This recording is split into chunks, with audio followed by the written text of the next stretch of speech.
우리 오늘 말씀 같이 듣도록 하겠습니다. 제목 읽겠습니다. 속죄 제물로 죽기 위해 오신 예수님. 이 제물로 말씀 전하겠습니다. 자, 오늘 부활주일인데 예수님의 죽음에 대한 이야기를 먼저 좀 하려고 합니다.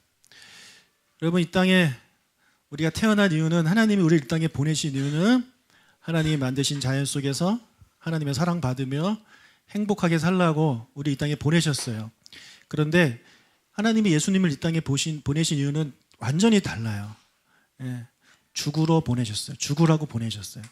예수님이 이 땅에 오신 이유는 죽기 위해 오신 겁니다. 자, 예수님은요, 죄로 인해 죽을 수밖에 없었던 우리의 죄를 구원하시기 위해서, 그리고 우리를 의롭게 하시기 위해서 이 땅에 속죄의 제물로 오신 거예요.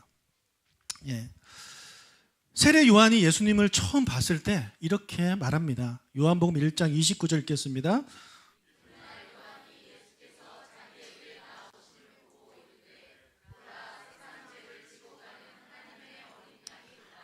예수님이 뭐라고요?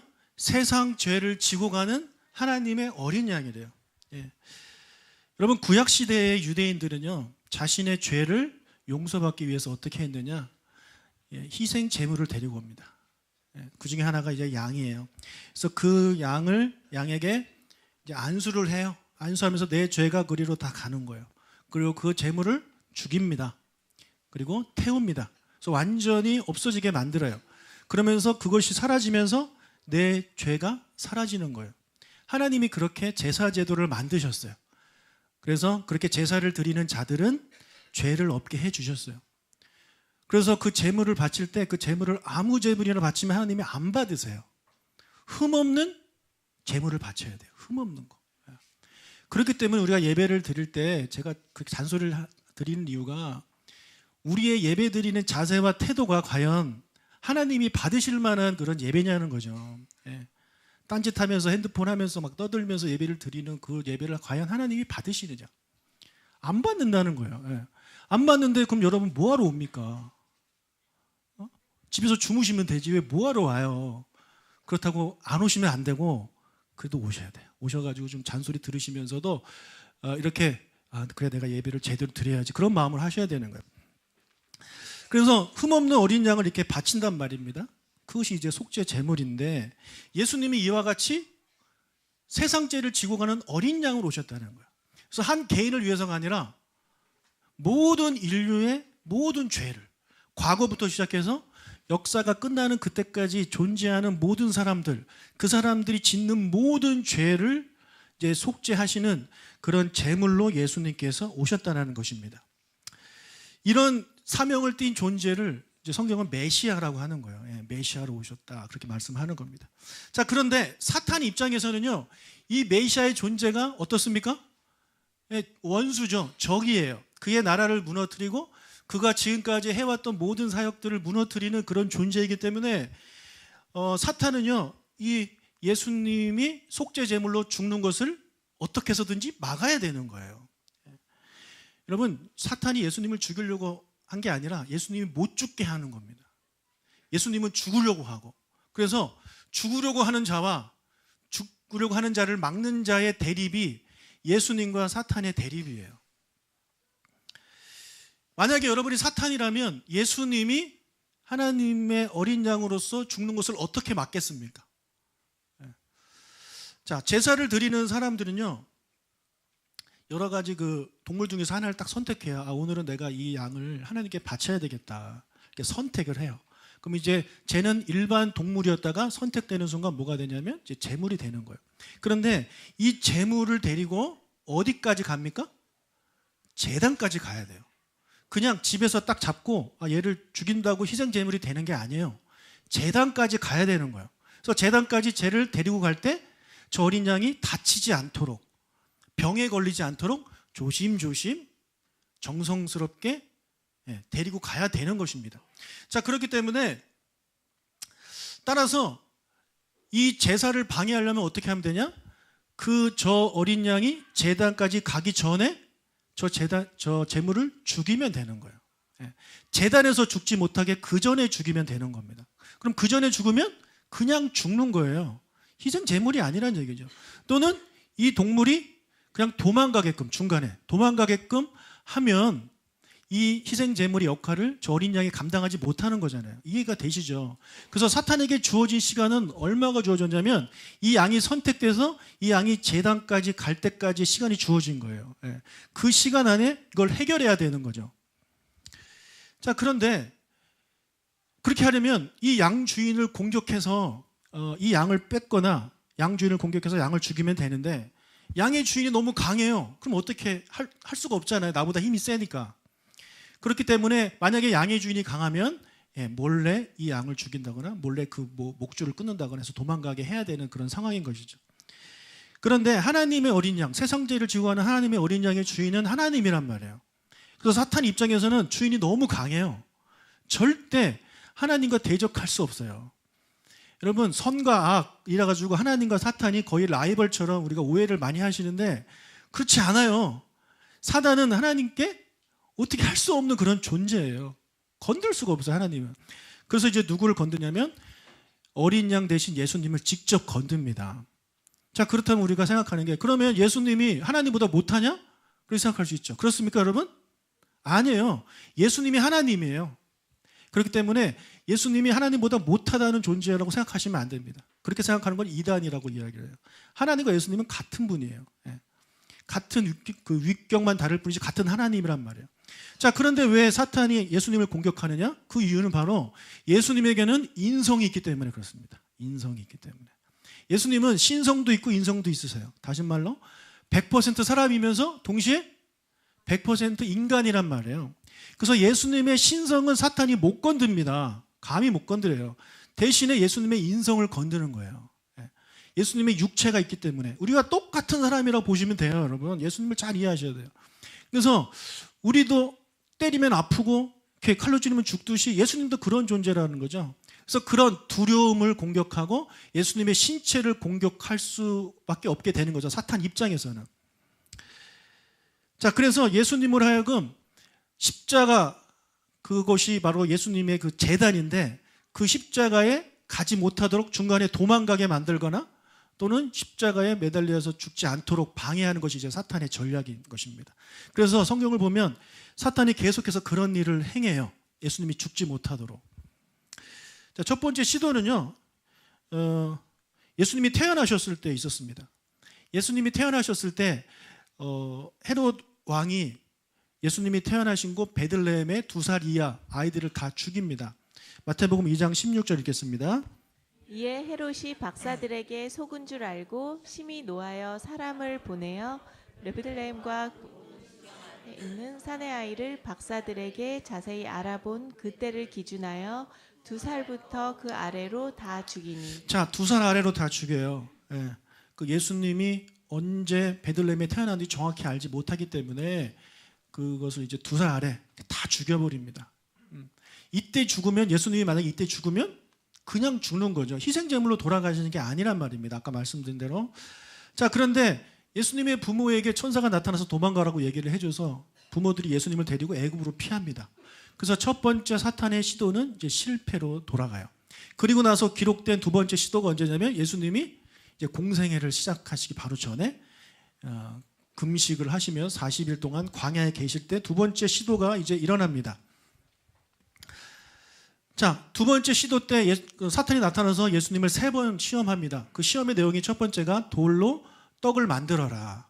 두 번째가 성전에서 뛰어내려라. 그럼 천사가 받아줄 것이다. 세 번째는 나한테 절해라. 그럼 내가 모든 영광을 너에게 주겠다. 이렇게 하거든요.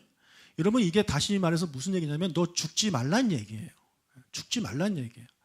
자, 너 메시아로 왔는데 돌을 떡으로 만들어봐.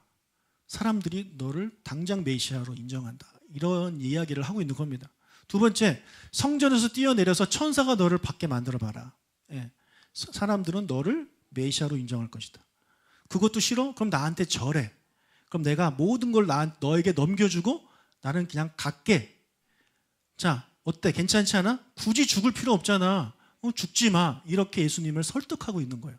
그래서 이것이 3가지 시험이에요, 여러분. 자, 여러분, 예수님 입장에서는 이 시험이 솔깃한 제안입니다. 우리가 예수님의 십자가의 고통이 얼마나 극심한지 우리는 모르잖아요. 근데 예수님은 아직 달려 돌아가시기 전이지만 예수님에게는 신성도 있으시기 때문에 그 고통이 얼마나 큰지 예수님은 알고 계세요. 얼마나 그 고통이 큰지. 모르고 죽는 거랑 알고 죽는 거 얼마나 그 차이가 있겠습니까?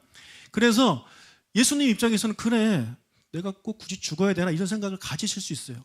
실제로 예수님이 돌아가시기 전에 하나님께 기도하잖아요. 나 죽기 싫다고. 겟세마네 기도가 그겁니다. 하나님 저 죽기 싫어요. 예수님도 하나님 앞에서 징징댔단 말이에요. 힘들다고.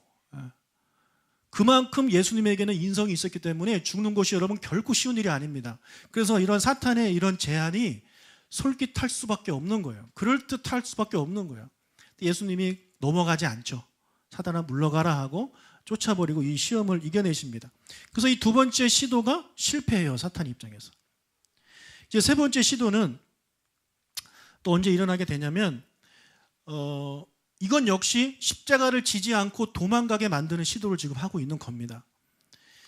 아까는 사탄이 직접 나섰지만 이제는 사람들을 이용해요. 사람들을. 요한복음 6장 15절 읽겠습니다. 그러므로 예수께서 그들이 와서 자기를 억지로 붙들어 임금으로 삼으려는 줄 아시고 다시 혼자 산으로 떠나가시니라. 자, 사람들이 와서 예수님을 억지로 왕으로 삼으려고 해요. 이것이 사단이 시도한 세 번째 시도예요. 이것이 왜 큰 유혹이 되냐면 여러분 여기서 말하는 그들이 누구겠습니까? 그들이 누군지 우리가 봐야 돼요. 도대체 어떤 사람들이 예수님을 왕으로 삼으려고 하느냐? 부자? 배운 사람? 권력 가진 사람? 아닙니다. 여기서 말하는 그들은 요한복음 15장 얘기니까 그 앞에 보면 나오겠죠. 어떤 내용이 나오냐면 오병이어에 관련된 내용이에요. 이제 우리 마태복음 다음 내용이 이제 오병이어인데 거기 보면 이 오병이어에 나오는 사람들은요 가난한 사람들이에요. 집에 안 가요. 집에 가봐야 먹을 것도 없는 사람들이에요. 게다가 온갖 병에 걸린 그런 사람들이에요. 소외받는 사람들, 무시당하는 그런 사람들이란 말이야. 정말 누가 봐도 불쌍한 사람들입니다. 그들이 예수님께서 오병이어의 기적을 일으키니까 너무 좋은 거예요. 아, 저분과 함께하면 우리가 배고플 일은 없겠구나. 저분과 함께하면 우리가 아플 일이 없겠구나. 아파도 우리는 돈이 없어서 병원에 못 가는데 저분과 함께하면 좋겠구나 그런 생각이 들어서 이들이 예수님을 간곡히 붙잡고 있는 겁니다. 도와달라고. 여러분 불쌍하신 분들 이렇게 도와줘본 경험이 있으신 분들은 그들을 뿌리친다는 게 얼마나 힘든 건지 잘 아실 겁니다. 몇 년 전에 우리 교회에서 베델의 집 봉사를 했었잖아요. 이제 서울로 이사 가서 우리가 이제 못 하는데 가서 봉사하신 분들 아마 다 아실 거예요. 참 이분들 참 안타깝고 그곳에 가는 순간부터 안타까워서 나올 때까지 안타깝고 그들을 놓고 나올 때 발걸음이 떨어지지 않는 그런 것들을 다들 그런 봉사를 해보신 분들은 다 아실 텐데 우리도 그런데 하물며 우리와 비교가 안 될 정도로 사랑과 자비와 긍휼이 크신 예수님께서 이런 불쌍하고 가난한 자들이 예수님 붙잡으면서 예수님 우리 좀 도와주세요. 계속해서 우리와 함께 해주세요. 이런 부탁을 뿌리친다는 것이 여러분 정말 쉬운 일이 아니라는 거죠. 여기서 왕이라고 하니까 무슨 뭐 권력을 잡는 게 싫어서 도망갔다고 이해를 하시면 안 되는 거예요. 이 붙잡은 사람들이 누군지를 우리가 봐야 되는 거예요.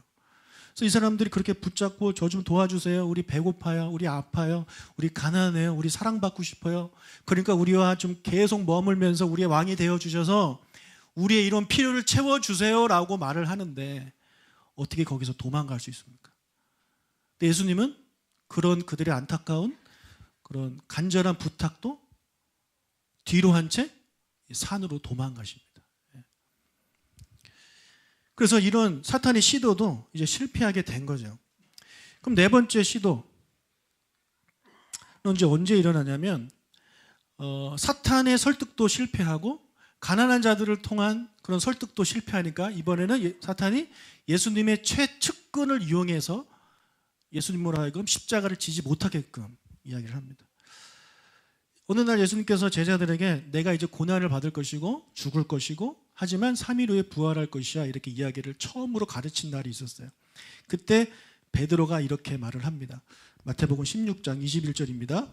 베드로가 예수를 붙들고 항변하여 이르되 주여 그리 마옵소서 이 일이 주께 미치지 아니하리이다. 예수님 안 됩니다. 예수님 그러시면 안 되죠. 지금 예수님 분위기 보십시오. 예수님 덕분에 사람들이 병고침을 다 낫고 먹을 거가 해결되고 귀신이 쫓아나가고 사람들이 깨우침을 당하고 있는 이때에 당신이 죽는다고요? 선생님이 죽는다고? 안 됩니다. 예수님 지금 하실 일이 많습니다. 그리고 예수님 고난당하는 저 원하지 않습니다. 이런 이야기를 하고 있는 거예요.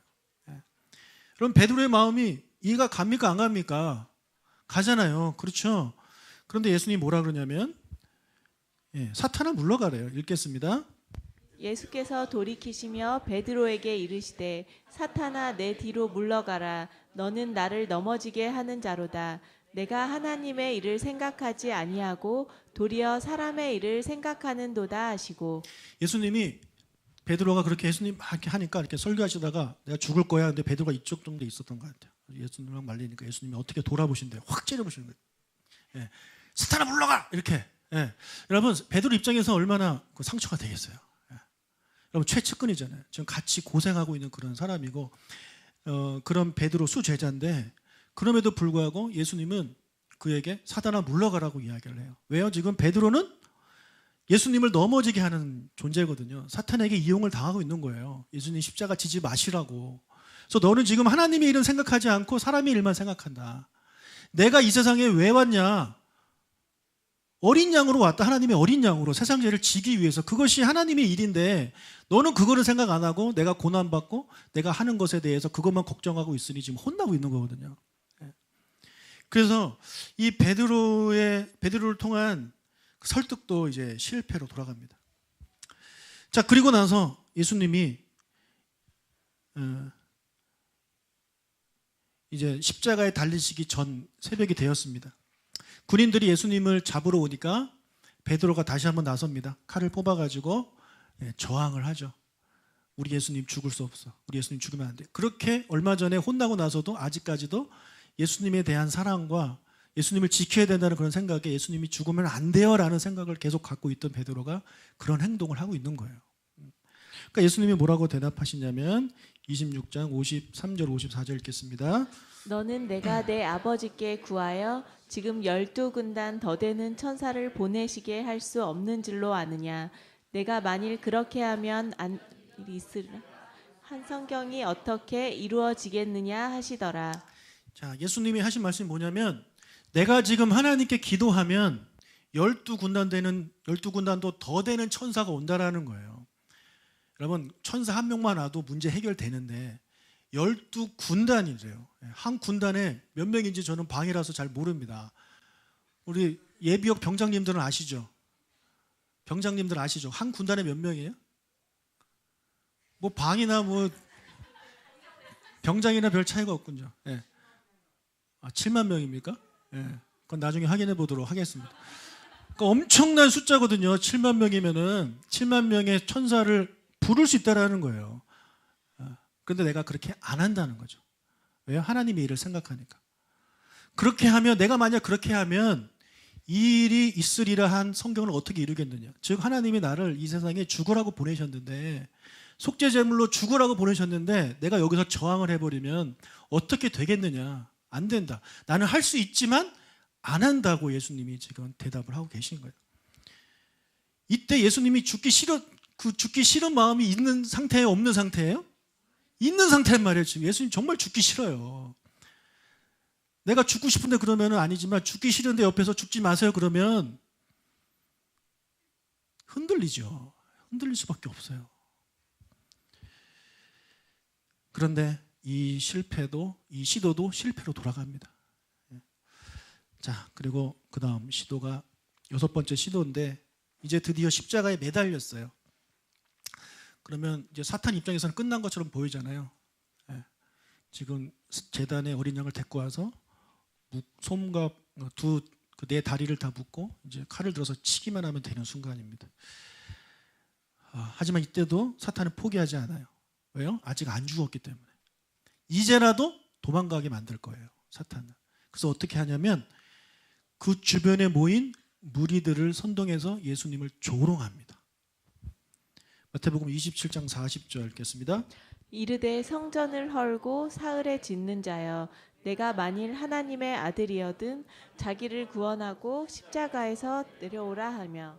예, 마태복음 15장 30절. 내가 너를 구원하여 십자가에서 내려오라 하고. 이게 지금 조롱하고 있는 거예요, 예수님을. 너 하나님의 아들이라며, 성전을 헐고 사흘 만에 지을 수 있다며, 그러면 내려와. 거기서 뭐 하고 있는 거야? 사람들이 지금 계속 예수님을 조롱하고 있는 거예요. 너가 우리를 구원한다고? 웃기지 마. 너부터 구원해. 너도 구원 못하는 사람이 무슨 우리를 구원한다고 해. 계속해서 옆에서 조롱을 하고 있는 겁니다. 여러분, 내가 못해서 안 하는 것과 할 수 있는데 안 하는 거, 이거 정말 차이가 크잖아요. 게다가 지금 예수님 죽기 싫은 그런 마음 계속 가지고 있는데, 사탄은 그것을 놓치지 않고 계속해서 예수님을 하여금 어떻게 하라고요? 십자가에서 내려오게 만드는 거예요. 여기도 십자가에서 내려오라. 여기도 십자가에서 내려와라. 아직 늦지 않았어. 너 죽지 않아도 돼. 내려와. 계속해서 사람들을 통해서 이런 말을 합니다. 여러분, 이게 그냥 한 줄로 나오니까 이걸로 끝났다고 생각하는데, 여러분, 예수님이 십자가에 매달린 시간이 몇 시간입니까? 9시부터 3시까지 매달렸어요. 그럼 6시간이에요. 그럼 6시간에 한 명만 얘기했겠어, 이 얘기를? 지나가면서 얘도 얘기하고 쟤도 얘기하고 계속 얘기하고, 얘도 조롱하고 쟤도 조롱하고 계속 놀리고 그런 상황이었다는 거죠.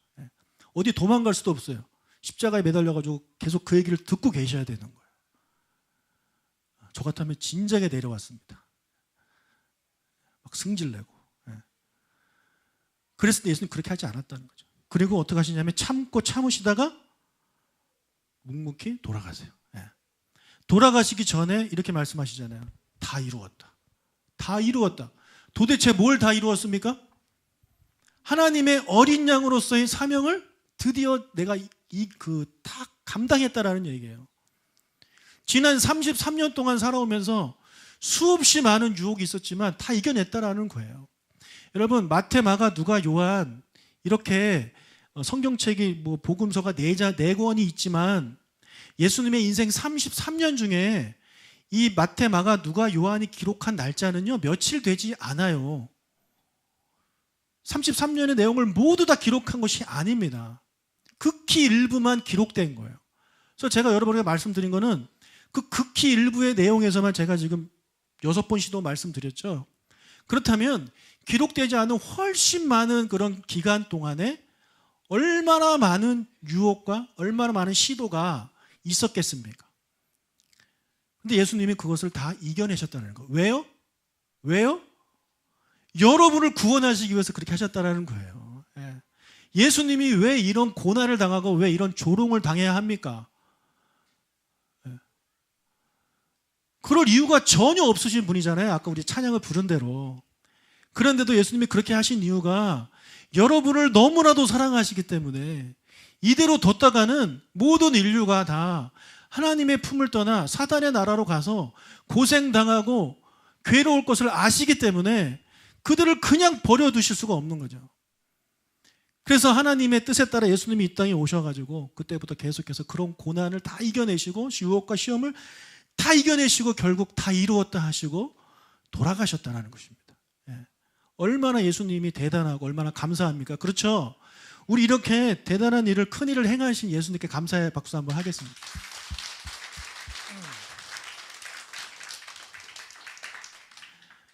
그냥 예수님의 고난 생각하면서 얼마나 아프실까 정도로 생각하시는 분들은요, 정말 예수님의 고난을 100분의 1, 1000분의 1, 만분의 1도 생각 못 하시는 거예요. 예수님의 고난은 그런 고난 그 정도에서 끝나는 게 아닙니다. 자, 이제 사탄 입장에서는 예수님의 죽음을 막지 못했어요. 돌아가셨잖아요. 그럼 이제 사탄 입장에서 뭐가 남았냐면 마지막 카드가 있어요. 부활을 막아야 돼요. 부활을 막아야 돼요. 그런데 사탄이 예수님의 부활을 어떻게 막아요? 그거 하나님이 하시는 일인데 어떻게 막아요? 못하죠. 그러니까 이제 어떻게 하냐면 머리를 씁니다. 마태복음 28장 12절 13절 읽겠습니다. 그들이 장로들과 함께 모여 의논하고 군인들에게 돈을 많이 주며 이르되 너희는 말하기를 그의 제자들이 밤에 와서 우리가 잘 때 그를 도둑질하여 갔다 하라. 자, 예수님의 무덤을 지키는 군인들이 있었는데 천사가 나타나니까 얘네가 정신 잃고 쓰러져가지고 아주 푹 자고 일어났더니 예? 문은 열려 있고 예수님 없어진 상태잖아요. 그럼 얘네들은 알잖아요. 예.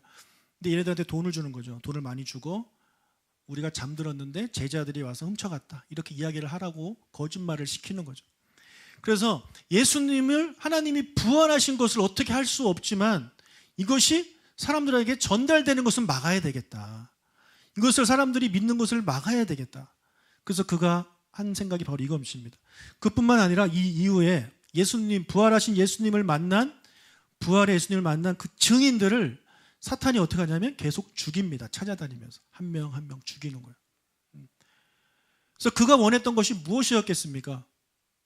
비록 예수님이 부활했지만 이 사실을 나중에, 그 당시 말고요, 나중에 그 다른 나라나 다른 민족 사람들이 이 소식을 못 듣게 만드는 거예요. 못 듣게 만들면 우리가 모르는데 어떻게 믿습니까? 예수님을. 그렇잖아요. 그러니까 그렇게 거짓말을 하고 그 증인들을 다 죽이기 시작하게 되는 거죠. 자, 그런데 놀랍게도 이 시도도 어떻게 되냐면 실패로 돌아갑니다. 여러분, 복음은요 정말 대단한 능력이 있어요. 여러분, 이거 우리가 한번 이성적으로 한번 생각을 해보자고. 이성적으로 2000년 전이에요. 2000년 전에 우리나라가 무슨 일이 있었는지 아세요? 2000년 전에? 무슨 시대인지 아세요? 2000년 전에 마한, 진한, 변한 뭐 그런 시대래요. 삼국시대도 아니고 사만시대래요. 사만시대. 그러면은 여러분 사만시대에서 뭐 아는 거 있어요? 사만시대의 왕도 우리가 모르는데 사만시대의 저 시골에 있는 그 농부 청년의 죽음, 누가 죽였는지 여러분 우리가 알 수 있어요? 모르잖아요. 2000년 전에 이스라엘은요 정말 작은 나라예요. 정말 작은 나라. 그냥 로마가 지배했던 아주 작은 나라였단 말이에요. 우리나라보다도 작으니까 얼마나 작은 나라입니까? 근데 그 작은 나라에서도 어디? 저기 시골. 어디? 나사렛. 나사렛 출신 그 시골 청년, 장가도 못 간 청년, 직업은 목수였다가 뭐 그런 청년이 죽었어요. 근데 그 청년이 부활했대요. 근데 그 사실을 지금 누가 알고 있냐면 우리가 알고 있어요. 우리만 아는 게 아니라 역사상 수많은 사람들이 그 이야기를 듣고 너무나도 놀랍게 수많은 사람들이 그걸 믿어요. 여러분, 이게 정말 신기하지 않습니까? 우리가 예수님의 부활은 못 봤지만 우리가 보고 믿는 게 아니라 그런 사람이 있었대. 근데 우리가 그걸 듣고 믿고 있잖아요 지금. 이게 어떻게 가능합니까? 사단은 그동안 끊임없이 예수의 부활이 알려지는 것을 막으려고 수없이 계속, 지금도 그들은 계속해서 노력하고 있어요. 그러나 예수님의 이 십자가의 보혈, 부활의 보혈은, 능력은 계속 퍼져나가고 있는 것입니다. 이거 어떻게 설명할 거예요? 이거 어떻게 설명할 거냐고요. 그래서 여러분, 예수님께서 우리를 너무나도 사랑하셔서 우리를 구원하시기 위해 이 땅에 오셔서 돌아가시고, 그리고 그뿐만 아니라 부활하셔서 우리를 의롭게 하시게 하셨던 이 사건은 명백한 사건이고, 그 일을 이루시기 위해서 하나님과 예수님이 얼마나 노력을 하시고 지금까지 노력을 하시는지 우리가 알게 된다면 우리가 이것을 감사할 수밖에 없게 되는 겁니다. 예수님의 그 노력, 그 중간에 한 번이라도 예수님이 아예 안 해, 하늘나라 올라가셨으면 우리는 구원받을 수 없는 존재가 되는 거예요. 끝까지 참으셨잖아요. 우리가 아까 살펴본 대로. 그러니까 얼마나 감사한 일이겠습니까? 여러분, 예수님의 죽음을 진짜 감사하세요? 감사하십니까? 예수님이 돌아가심을 진짜 감사하십니까? 진짜 감사하셔야 돼요. 우리가 기도응답 받고 뭐 달랬더니 주시고 이런 거 막 기뻐하고 우리가 많이 그런 거를 막 즐거워하는데, 그것보다 정말 중요한 것, 진짜 중요한 것은 예수님이 나를 위해 돌아가셨다라는 거예요. 그 모든 유혹을 다 이기고 돌아가셨다는 거예요. 그리고 부활하셨다. 이 두 가지 사건이요, 우리의 평생의 감사 조건이 되어야 할 줄로 믿습니다. 뭐가 더 필요합니까, 우리에게? 뭐가 더 필요해요? 좀 아프면 어때요? 좀 돈 못 벌면 어때요? 예? 좀 싸우면 어때요? 우리 애가 좀 속 좀 썩이면 어때요? 교회가 좀 작으면 어때요? 예, 좀 못생기면 어때요? 예, 영원히 살 것도 아닌데.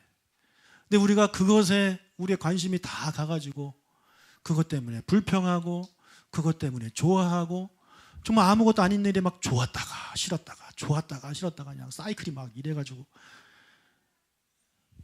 클라리인데 못 불었다고 막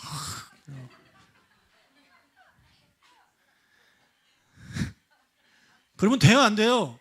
안 된단 말이에요. 예. 우리는 기쁘나 슬프나 행복하나 좀 어려우나 어떻게 해야 되냐면 이 부활과 죽음을 감사하는 우리가 돼야 돼요. 그래서 이 사실을 또한 우리는 알리는 그런 삶을 살아가는 우리가 되실 주님 축복합니다. 우리 옆 사람에게 인사합시다. 예수님이 당신을 위해 돌아가셨고 당신을 위해 부활하셨습니다. 예수 열방의 소망, 열방의 소망, 예수 우리의 위로자, 주는 영광의 영원한 소망, 예수 어둠 속의 빛, 예수 변함없는 진리, 주는 온 땅에 빛이 되시네. 우리 위해 죽으시고 다시 사신 생명의 주, 주님만이 소망이요 변함없는 반석이라, 주님만이 온 세상을 비추시네. 또 죽음에서 부활하신 나의 구주, 영광의 왕, 주를 믿는 모든 자의 소망 되신 주를 믿네.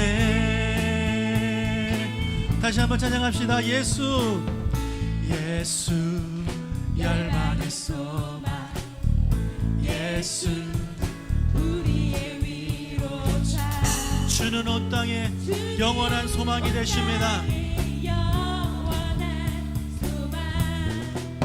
예수 어둠 속의 빛, 어둠 속의 빛, 예수 변함없는 진리, 주는 온 땅에 빛이 되시네. 우리 위해 죽으시고, 위해 죽으시고 다시 사신 생명, 우리 위해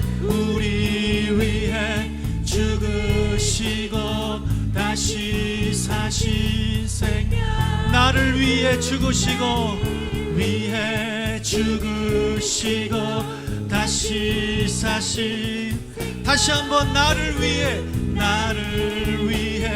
죽으시고 다시 사신 생명의 주, 주님만이 소망이요 변함없는 반석이라, 주님만이 온 세상을 비추시네. 또 죽음에서 부활하신 나의 구주, 평강의 왕, 주님만 모든 자의 소망 되신, 주님만이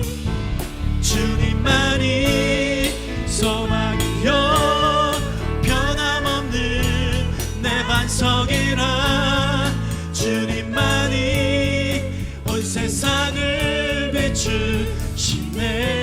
또 죽음에서 부활하신, 또 죽음에서 부활하신 나의 구주, 평강의 왕, 주를 믿는 모든 자의 소망 되신, 또 죽음에서 부활하신, 또 죽음에서 부활하신 나의 구주 평강의 왕 주를 믿는 모든 자의 소망 되신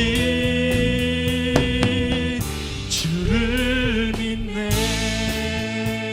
주를 믿네 주를 믿네 주를 믿네 주를